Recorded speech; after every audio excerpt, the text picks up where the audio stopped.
And we can't spend anything more worthwhile than training our team and inspiring and leading our team. So we wanted to make this whole month about team leadership. So today, I wanted to continue that theme through July, and we're going to talk about how to inspire and lead your team in a bigger way, and specifically how to bonus and monetize your team so that there's something in it for them, so that they can look at their position as a career, as a mission, as opposed to just a job. So we're going to talk about different details today. I think this will be very worthwhile for all of you. And I really feel that this is going to help, when you put these things in place, it's going to give your team an opportunity to really feel like they have ownership in your office. And when you have a team that has ownership in your office, it takes the onus off you. I mean, they do things out of inspiration and leadership that you wish you would have thought of. So it's great to have a team that's inspired like that. So hopefully this will be very helpful for everybody. This is all about creating a mission focused team. Creating a mission focused team. So this is about how to build leaders, not just employees. And I'm going to say that many of us, when we get into chiropractic, when we get to the point where we need team members, we hire employees. You hire a secretary, you hire a receptionist. And typically, people that are in a job that is a receptionist type of position, or they're just answering phones and booking appointments, they don't last long. Like people that think that way or that feel that they're in that type of position, that's the type of office that's got a revolving door of staff. And that is so draining on everybody, the patients, on the doctor, on the rest of the team. So we want to create a mission-focused team and build leaders, not just employees. People don't work hard because they're told to. They work hard because they believe the mission is bigger than the paycheck. So here's the biggest mistake when we get started. The biggest mistake is that most chiropractors just hire employees, and successful business leaders, no matter what business you're in, build leaders. Employees ask, what do I have to do today? But leaders ask, how can we accomplish the mission together? And there's a huge difference. So your team's got to buy into the why. Now, we've talked at length about this, about creating your why, sharing that with your team, and inspiring your team, and putting that mission statement on your wall, talking about that every staff meeting, every huddle, talking about why you woke up this morning, why you're there, all the people that really need to be in your office that are sick, suffering, and dying and living in this medical model that are destroying their lives. And your mission is to help them get out of that. So you really have to get your team to buy into that why. Nobody wakes up excited just to answer phones and schedule appointments. Nobody wants to collect payments or make missed appointment calls. That is one of the worst things your team loves doing. They do not love making missed appointment calls. In fact, a lot of them just go through the motions. They're happy if they get an answering machine. They leave a quick message and there's no follow-up, if they're even getting done. So people want purpose. And here's the thing, when you look at other successful companies, like let's take Apple, for example. Apple's not selling computers. Tesla is not just selling cars. Disney, for example, isn't selling rides. They're selling a better life. They're selling an experience. It really becomes a mission. Your clinic isn't just selling adjustments. Your clinic's restoring human potential. So you are, and this is something I can't emphasize enough, is that you need to inspire your team in that you guys are so much more than relievers of pain, treaters of symptoms. That is nothing. I mean, there's nothing in the scope of chiropractic that says that we are treaters of symptoms or restorers of pain relief. Your clinic is restoring human potential. And when your team can buy into that, it changes everything. So that's number one. And I can't tell you how important it is to share that with your team every opportunity that you get. Remind them all the time. So your team doesn't work for you, they work for the mission. So instead of saying our goal is to see 350 patients this week, 350 visits this week, say our goal is helping 350 people function better so they can live healthier lives, get off medication, have better relationships, reach their God-given potential. Then it becomes meaningful. Then the numbers mean something. You're really making a difference and impact in your community. So mission before position. So, and this is really, I'm really tight on the fact that our words matter so much. And sometimes my family gives me a hard time because I think it's really important for us to make sure we're very articulate in explaining what we mean. So I try to coach my kids with this when they're talking to their peers or when they're talking to perhaps their boss at work. defining exactly what you mean with the right words and wording it the right way changes the meaning of everything that you come forward with. So you want to teach every member about what their position really means. So remember, the person behind the front desk, they're not a receptionist. They're a mission ambassador. Your CA can be a patient success coach. Your office manager can be the director of the patient experience. And I think when you start to describe their positions this way, it just takes on a completely different meaning. You change the title, they inherit that new title, and it takes on a completely different meaning. So if you have a marketing assistant, that can be the community impact coordinator. I remember having this conversation with one of my CAs about the ambiance in the office. And this is something that we actually talked to the contractor. We renovated our office quite a few times over the years. And one of the things that we really wanted to do was to create an atmosphere with the lighting. And so we put up some wall sconces. We had some very incandescent lighting, some indirect lighting. We got away from those big fluorescent lights because we wanted people to have a feel when they were in there. We wanted it to be something that was very different. So we really spent some money on the lighting, and we shared that with our team. And so there was one of our CAs that was in charge of making sure that all the light bulbs, like whenever there was a burned out light bulb, she would be the one that was in charge of changing it. And so instead of basically saying, hey, you're the CA that changes the light bulbs, we explained that whole thing that the ambiance of the office, the illumination of the office creates a feeling for all the patients. And she totally understood that. So we actually called her the illumination management engineer. And she owned that title. She was the illumination management engineer. So she took complete responsibility of making sure those light bulbs were constantly changed. In fact, she would be the one that would actually go out to the store, to Canadian Tire, wherever, she would buy the light bulbs, the electrical store, and she would purposely buy light bulbs that created the glow that we were looking for. We wanted to stay away from those stark white, the cold white light bulbs. We wanted the nice warm lights. And so she would actually go and buy all the light bulbs to make sure that the office had that feel. And she just took complete ownership of it, which was really cool. So titles change identity, and identity changes the behavior of your team. So start thinking about what the outcome is that you want that staff member to create, and create a title and paint the vision of the outcome of how you want it to, and then just let them run with it and see what happens. Great teams know the score. So, and this goes back to us, talking about keeping stats. And when you're keeping the proper stats and you follow through with those stats, and everybody is aware of the stats, and then you have systems that you go over the stats and interpret those stats, everybody understands what that means and how it redirects your positioning. So every championship team has a scoreboard, but most chiropractic offices don't. So have a visible weekly scoreboard. So you want to always obviously be tracking the obvious ones, the new patients, the total patient visits.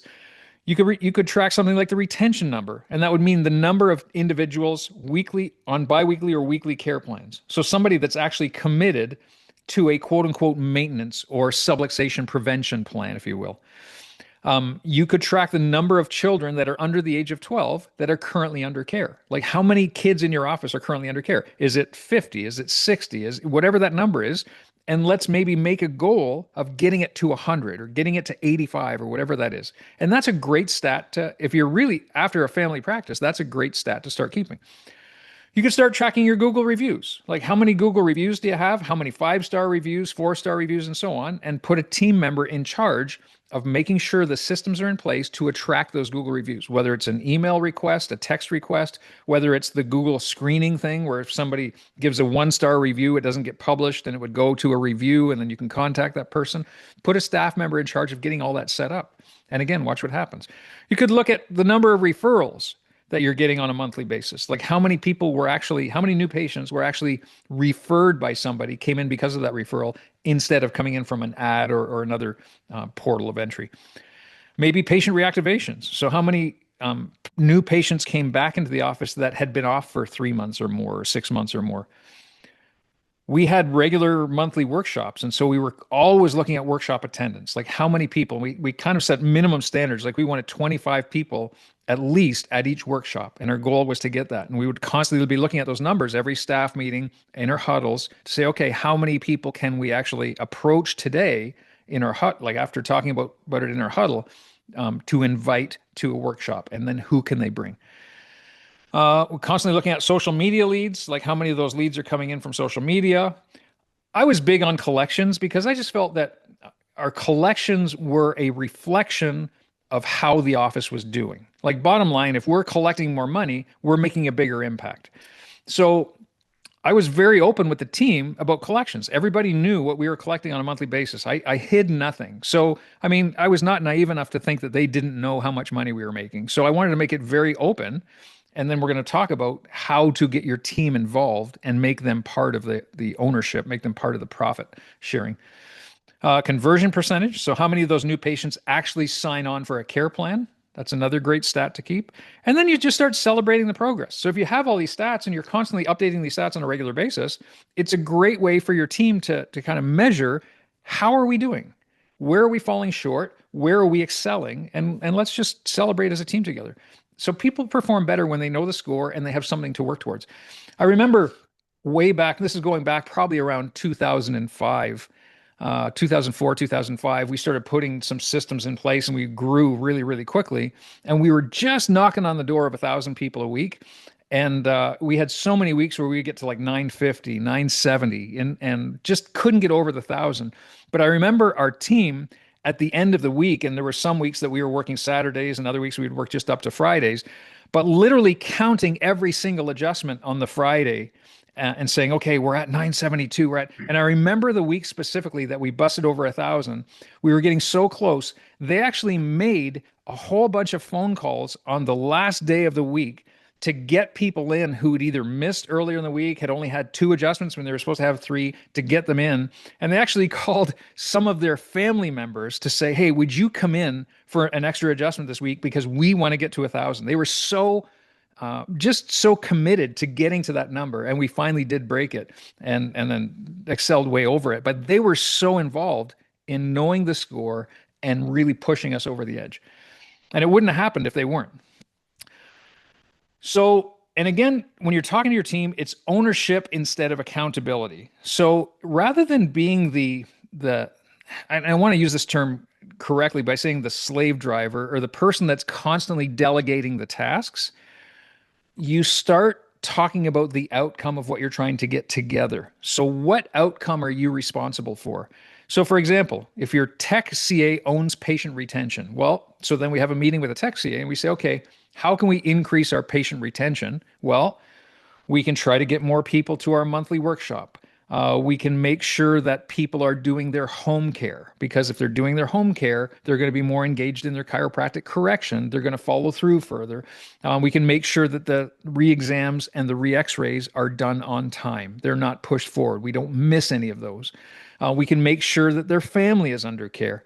And so more families are under care, the more they follow through with their care over the long term. So we would look at all these different parameters, put somebody in charge of patient retention, have a system to measure that, and then she would just take it over. And we would watch the patient retention increase because that was her outcome. That was her department, her responsibility. The front desk owns the patient experience. So we would constantly go over the patient experience. How can we make it better? And literally, the person at the front desk, she was the one that was going out and doing the walkthrough. She would look at the garden in the front. She would look at the cleanliness of the front foyer. She would look at what would happen when somebody walked into the front office. She would stand in front of the front desk and look at the counter behind the front desk. Did it look messy? Was it dusty? Was it clean? Was it a good experience? Was the kids area welcoming? And so she would do everything in her power to make that patient experience as exceptional as possible.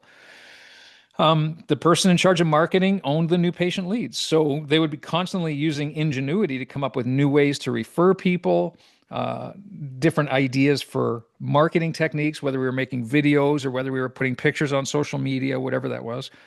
The office manager owned the total collections. So it would be constantly going over what are our collections, where are we at? We had a system that we would manually have to put in credit card numbers on a daily basis. And so she was very organized. She had a file system, and this is very manual. It's going back a few years because it wasn't automated at that point. And there was a file for literally for every day of the month. So 1 through 31.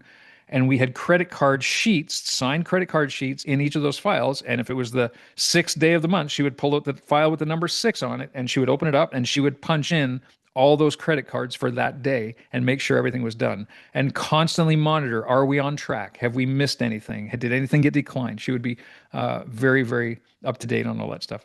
So people rise to the occasion when they own something, when you give them ownership.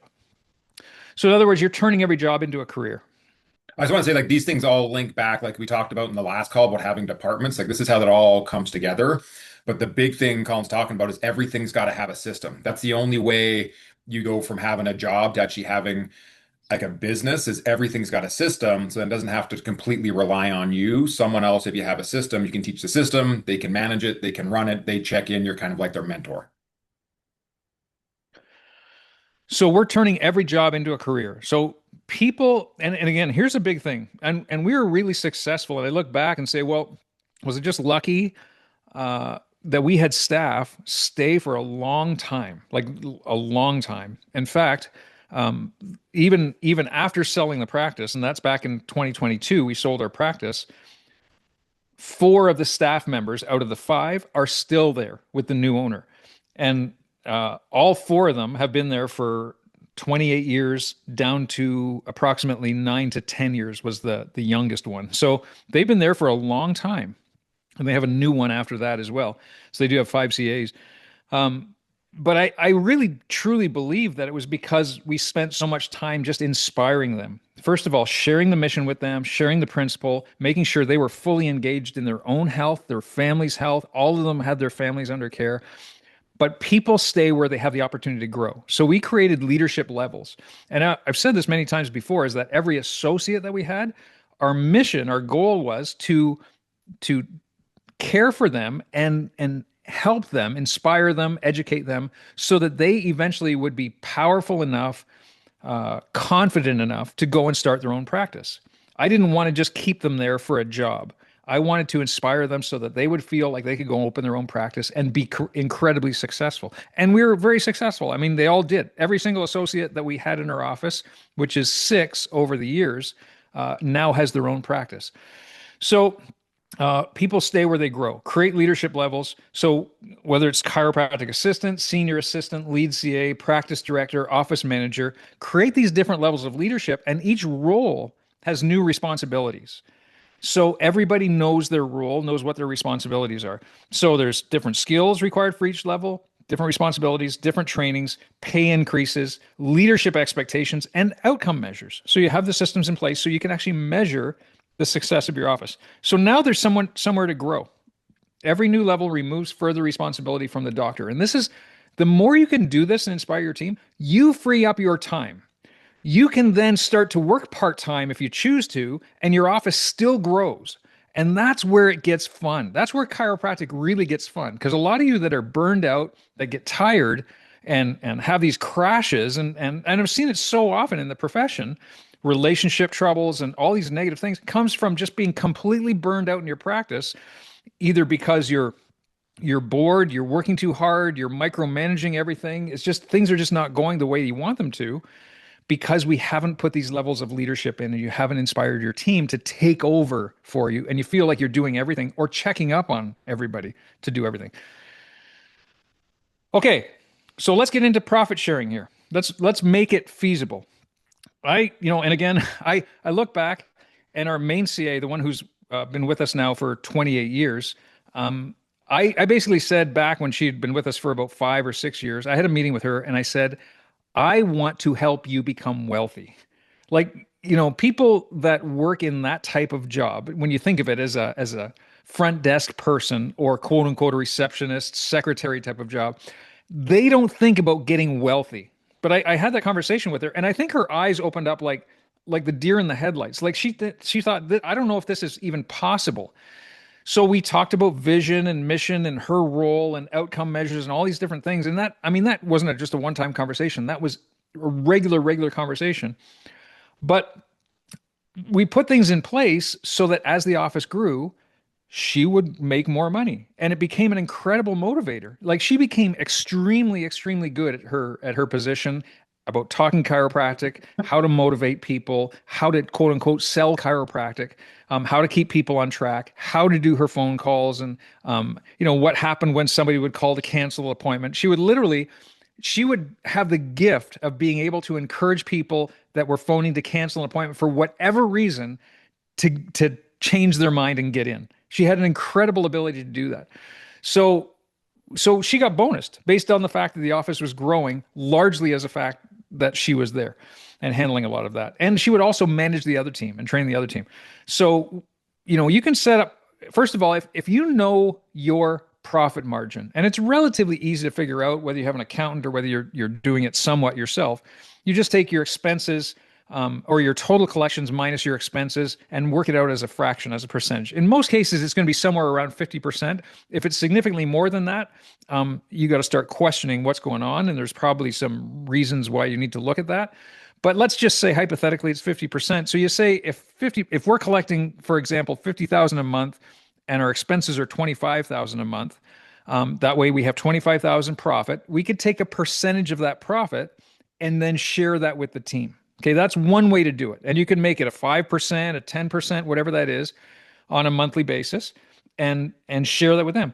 One thing we did is that we did not increase wages significantly. Like they were making an hourly wage that didn't jump up regularly. No matter, and even for ones that were there for a long time. And we always told them we don't give raises based on seniority. Because that to me is improper. That's just incongruent. We bonus based on performance. So most of their pay was seen in bonuses. So that's the way we set it up. So we basically started, and the way that we did in our office was we shared monthly gross collections, and that was the easiest way to do it. It was something we could all track, like even the team could track. That's why I wanted them to know exactly what our collections were so they could be actively involved in helping the office grow. And they knew it was a measuring stick on how we were doing. So they knew what we were I just accountable want to jump for. in there for one sec, Colin, just because this is a huge, huge piece that Colin just said. If the team can't track it themselves and doesn't make sense themselves, or they don't know what levers to pull to make the bonus happen, it's not a worthwhile bonus system. I've done lots of different ones over the years. And the ones that work the best is when the individual in that department knows this is exactly what I do and this is how I hit it. The ones that get uncertain or there's blind stuff or whatever, they get completely disengaged. They're like, oh, there's a bonus, don't know how it happened, etc. Like for example, I've switched my bonus system around recently. It's based on for Maria, my NCA, hers is based on number of new patients and number of starts. And she wasn't scheduled to work DR this week on Monday, but she knew if she got two signups in that DR, she hit the next level of bonus. And so she traded with someone. She goes, I need to be in this DR. I need to make sure at least two people sign. So again, if they can see it, they know what levers got to get pulled. Now they're going to engage in it. Yeah, see that, and that's awesome. It's stuff like that, and so this is, and I'm going to encourage you guys. And even if you're not a practice owner, because I know we have a couple of associates here on the line, you can still have this level of leadership with your team and inspire them to be an owner in the practice. And I would say, make sure that as a team in your office, the office owner has a profit sharing model set up because I mean, this is the way that offices start to explode when the team is actively engaged and actively involved. If you just have employees, you'll never reach the level that you want to reach because they're like a ball and chain pulling you back. They're not, and the thing when you think about this, if they're not actively bonused for the growth and they're still making the same, whether it's salary or hourly wage, inherently, subconsciously, it makes them work harder for the same amount of money when your office grows. So they will subconsciously sabotage your office. And I know that sounds terrible and you don't want to think ill will of your team or anything like that, but it's human nature. They'll do things even subconsciously to sabotage your growth if they're not actively bonused for the growth in that office. So set it up. It's only going to serve you well in the long run. So we had this 1 or 2% profit sharing of monthly gross collections. We had a basement. So what I did, and we sat down and said, okay, how much? I knew exactly what our expenses were. How much profit do we want to make every month based on our lifestyle? And so we figured out an amount every single month that we wanted to make. This was our minimum. So the team got bonused for every month that we were above that profit margin, and they would get bonused based on the entire month of collections. But we had a basement. If we fell below that basement, there would be no bonus. And so they knew clearly what that was, and they could measure it. They could watch on the computer where are we in our collections, and do whatever they needed to do to help get that collection over top of that basement. So we set it up that way. But there were repercussions saying, okay, if you, for some reason, if you miss a day in the month, you're not eligible for bonuses. Like if you have a sick day, if you're off, and somebody has to cover for you, you're not eligible for bonuses that month. If you miss a staff meeting, you're not eligible for bonuses that month for whatever reason. And I understand things happen, whatever it is, but that was just the rule, is that we had a mission in the office. I understand life happens and you might not be able to make a staff meeting or you might have to miss a day at work. And that's perfectly fine. I understand that. But you're not eligible for bonus that month. That's just the way it worked. If you take holidays in that month, you don't get bonus that month. So there were some stipulations, but what it did is it helped the team rise to the occasion. So we had team members, if they had a little bit of a cold, or if they just weren't feeling well or headachy or whatever, they were still coming into the office. They were not taking sick days. So there was some inspiration there. They would come in, obviously get adjusted, but there was no reason for them to stay home. In fact, this was an incentive to say, okay, I need to be part of this team and help the office grow. So we had that all set up. So here's another way that you can bonus your team. And this is something we did too. So it wasn't just all monetary bonuses. So instead of random bonuses, we started rewarding behaviors that grew the office. So when we would set goals for whatever patient level of patient visits you would get, the entire team gets a random bonus. And we wouldn't make it public knowledge, but let's say, okay, if our goal was to hit 1,000 a week, or if our goal was to hit 1,100 or whatever it was, or if our goal was to hit, 60 or 70 new patients in a month, we would have these random goals, but then we would just give a random bonus to the team. So the practice reached a certain referral goal, we would take them out for dinner and a show. We sent them on a shopping spree. We had some different levels or different things we were measuring. For example, Google reviews. We hit that goal, then we actually hired a limo, got the limo, gave them all a $250 gift card to go to Lime Ridge Mall. And the limo took them on a half an hour trip to Lime Ridge Mall. We had champagne and all kinds of goodies and stuff in the limo. They had just a great Saturday. They would go spend them. And the goal was that they had to spend every single dollar. They could not save anything. They had to spend every single dollar on themselves. They couldn't go buy for anybody else. They had to go buy stuff for themselves. So it was a lot of fun. We'd have a new monthly collection goal. And when we reached that new monthly collection goal, we ended up buying each member of the team a new iPad, which was kind of a big ticket deal. And it's not something you do all the time, but it was just a really kind of an eye-opening thing, like a big wow factor gift that say, hey, we reached 6-figure collection month, whatever it might be. Here's a new iPad for everybody. We had a retention goal, and we gave them a team weekend away, like at a resort or something. And that's the way, like, everybody rows the boat together. So we're all in it together. We just created a great culture in our office, rewarding the team for all of their hard work and recognizing them. Transparent financial education. And this is where, we talked about this, where your revenue comes from. So we were very clear in staff meetings, team meetings, about what were our expenses, what things cost, what our profit margins were, what our marketing costs were. Like when we started doing online marketing, or if we were doing newspaper ads or things like that, we let the team know what that was. They knew what it cost to cover the tables.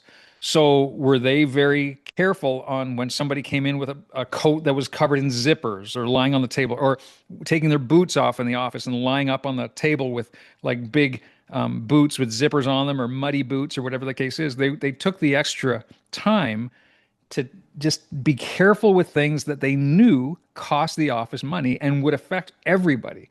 So they knew what payroll was, they knew what collections were. Everybody in the office knew what everybody else was making. Like I wanted to be completely transparent with everything, and we tried to make it very, very fair. But why would we hide things like that? So that's the way we did it. And here's the other thing too. as the team gained more responsibility, we gave them spending authority, which took the onus off me. So let's just say hypothetically a TV broke down in our hot seat area. We would give our front desk person a $5,000 a month spending authority, that if she needed to go out and buy a new TV because the TV broke down, she wouldn't have to come and ask me. She would go out and buy a new TV, spend the money, and then just come in with the receipt and say, "Hey, I had to buy a new TV. Here it is." I say, "Okay, fine." Table was ripped. She would go ahead and order the stuff for a new table, whatever it was.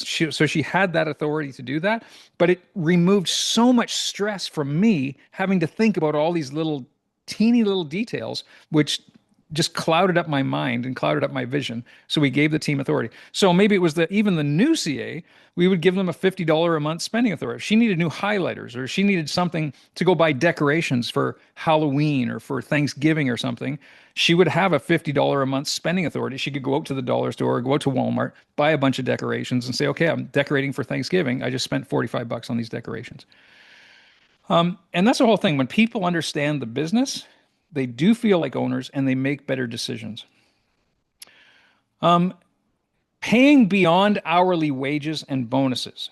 So consider this. So here's some different ideas for you guys. So consider compensation that's made up of other things. And that would be, for example, continuing education, whether it's chiropractic education or some other type of education. Maybe it's a computer course. Maybe it's some sort of a leadership course or retreat or whatever that might be. Maybe you set up a retirement contribution where you're paying a flat amount into a retirement fund for each of your team on a monthly or yearly basis. And it doesn't have to be a significant amount, but it could be something that accumulates above and beyond their wages. Could be a health benefit. We had some dental coverage and optometric coverage, so they would get eyeglasses and dental care involved. So I didn't want to be paying for medications, and we made it very clear for that. We're not here to pay for medications. They got their chiropractic care complimentary. That was part of their benefits, but we would pay for their dental care and other care as well.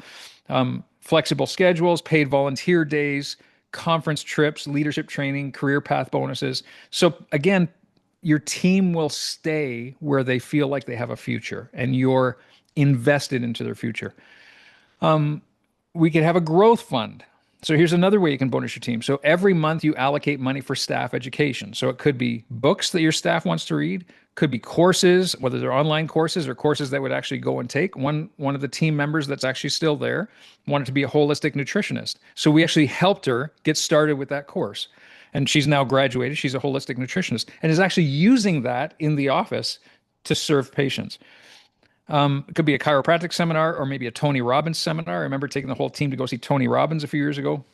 It could be a leadership training, communication coaching, whatever it may be to help them get better. So you invest in people and people invest back into their position, into the mission. This was a really valuable conversation, and I would encourage you guys to do this with each of your team if you haven't done this before. So you ask every team member, what is a dream that you have outside of work? It's got nothing to do with chiropractic. It's got nothing to do with work. What's a dream you have? Well, it actually turned out that a couple of them actually had a goal of becoming chiropractors and now have gone through chiropractic school and are practicing chiropractors. That was a dream that they had. And I didn't know it until we actually had this conversation. But what's a dream you have outside of work? So it might be going on a special vacation. Maybe it's buying a house, paying off a debt, learning some sort of a skill like playing guitar, or going on a mission trip with their church or wherever. Could be some sort of education.